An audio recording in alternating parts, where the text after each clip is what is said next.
French President Emmanuel Macron has set off a 3-month national debate during a meeting with about 600 mayors and local officials in Normandy. What he called a grand debate will take place through local meetings and on the internet, focusing on taxes, public services, climate change, and democracy. President Macron, whose popularity ratings hit record lows at the end of last year, hopes the process will appease the Yellow Vest movement. The anti-government protests went on its 9th straight weekend as thousands of protesters took to the streets. Repeated clashes broke out between the protesters and the police. The movement began over a fuel tax rise last November, but quickly expanded to become a wholesale rejection to Mr. Macron's economic policies. Il faut refuser la violence, parce qu'il ne sort rien de la violence. We must not give in to violence, because nothing comes out of violence. We mustn't engage in demagoguery, because adding anger to the debate has never been a solution. But we must build the means to find solutions for the country.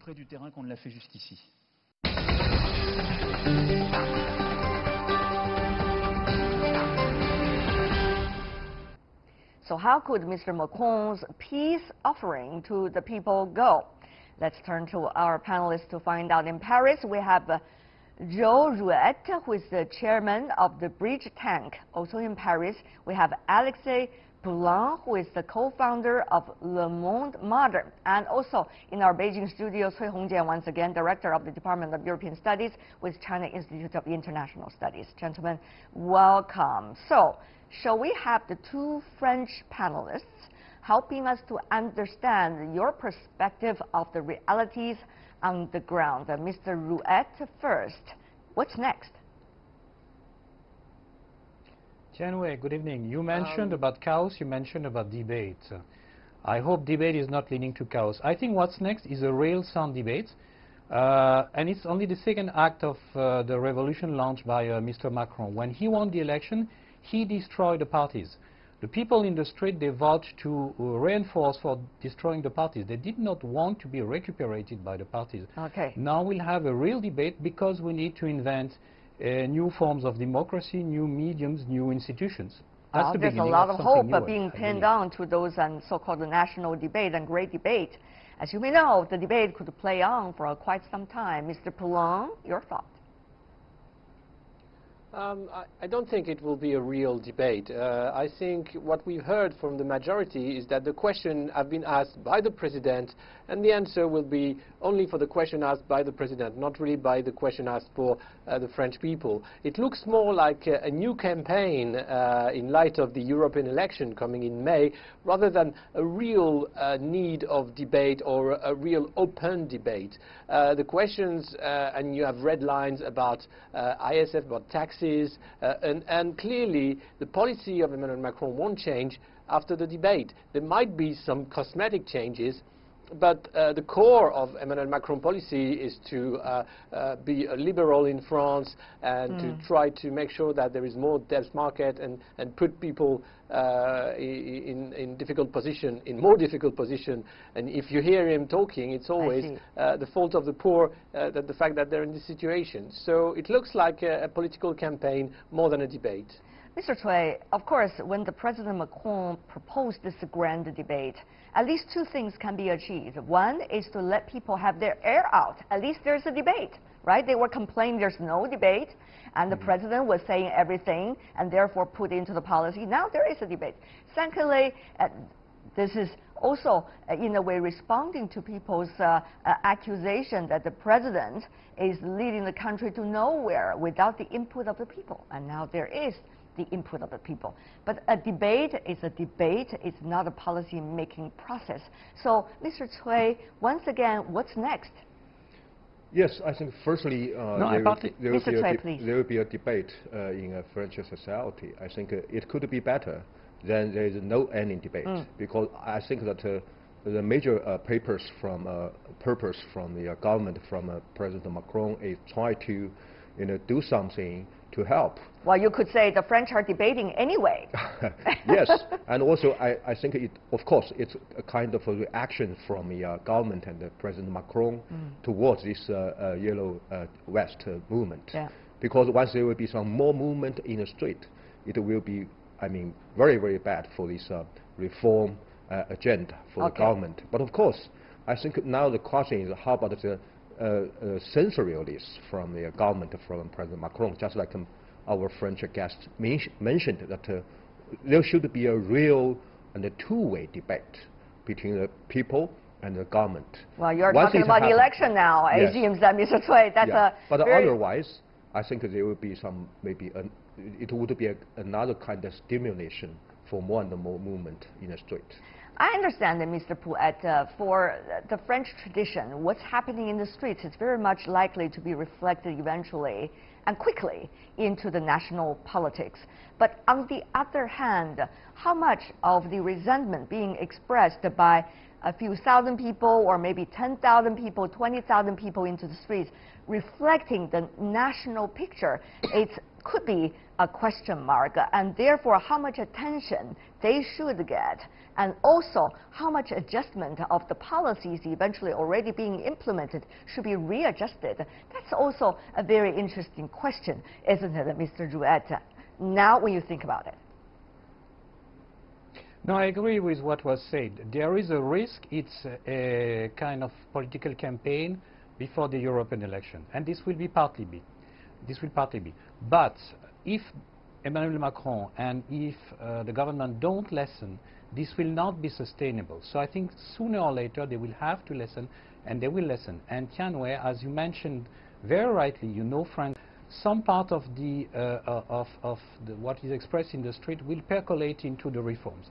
Now I think that this organized debate, it's not just a debate, it's an organized debate, will allow to separate what has no legitimacy in the claims of the street with what has legitimacy in the claims of the street. And I think this is a process where everyone has to be cautious, but this will be a progressive process. All right, let's take a look at what Mr. Macron has been proposing. In Mr. Macron's address recently, he insisted that France is a country where solidarity exists.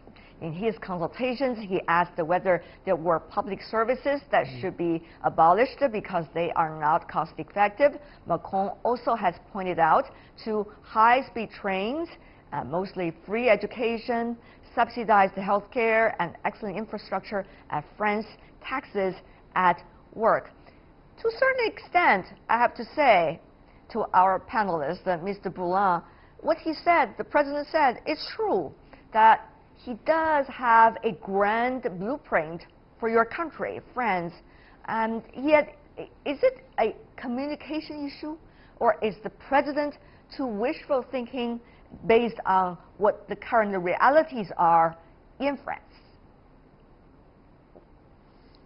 I think it's true that we have a social security system. We have a lot of things in France that works well, and apparently it costs a lot of money, and too much money, because of the tax burden.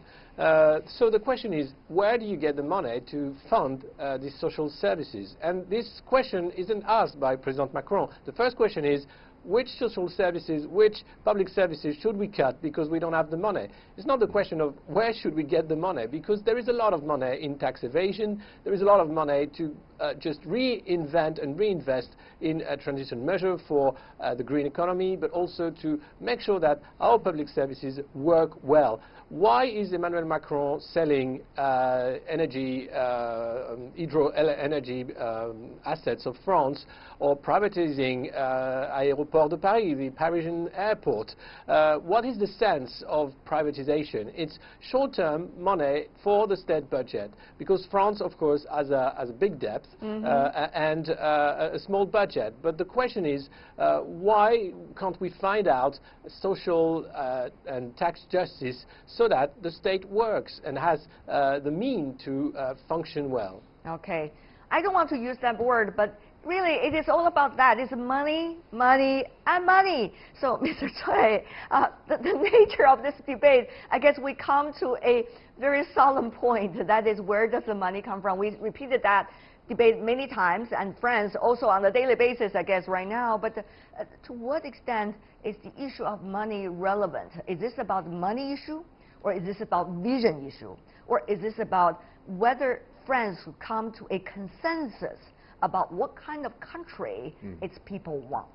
I think both of them, or all of them, will be a big issue. You're making things so complicated, Mr. Yes, Cui, I have to say. Exactly. Because also, firstly, yes, regarding to the money issue, yes, just like our French guest mentioned that still there are a lot of the financial restriction for French government to do something, because now once there are some more investment from government in some reform, certainly there will be a bigger question for the French government. Secondly, I think maybe another big issue is once there is money, but where is the money from, and where is the money going? I think that would be a very big concern, especially from average people, because if we look at this origin of the movement, we can find out people were wondering that how could you take some more tax from average people? Why doesn't the government to take some more money from the rich people? And then for the new energy, for the climate change issue, for average people, they could not have so broad vision about the climate change issue itself. They just want to know that, okay, how could I spend less once we could not get some more, better situation? That's right. This is what I really want to ask, following all of your insights, gentlemen. What exactly is the nature of this debate? What exactly is the nature of this apparent crisis in President Macron's term? Is it about the art or sufficient amount of art of communication? Or is it about a country which is very divided and certainly also has enormous wealth gap? And if that is so, is there a plan at all, short term? And thirdly, if France is getting into such a big trouble, we look at the overall European situation, how will this case study set a precedent for the other countries and economies which might have different degrees of similar problems? Let's go to Mr. Boulogne first. If you could be brief, different from the French tradition, because we're running out of time. So let me have 1 minute insight from you, sir. Mr. Boulogne? Okay. I think this crisis is not the sole responsibility of Emmanuel Macron. It's been years of management, of political leadership in France, where the policies always been in the same direction. And we have also an issue about the EU and the fact that we can't go over 3% of debts in the state budget, which of course makes things difficult to run a state.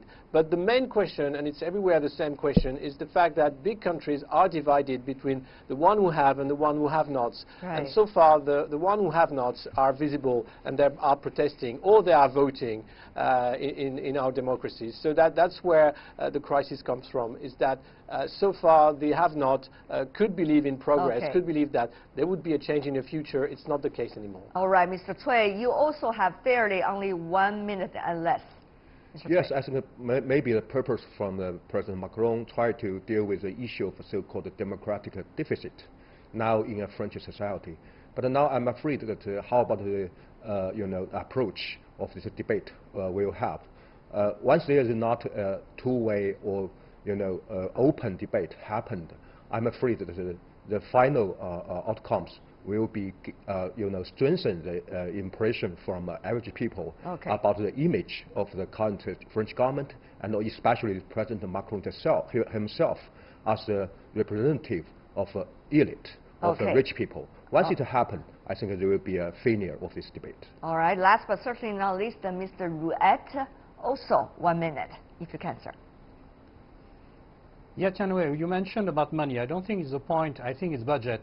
National budget, household budget. National budget is about making choices, collective choices.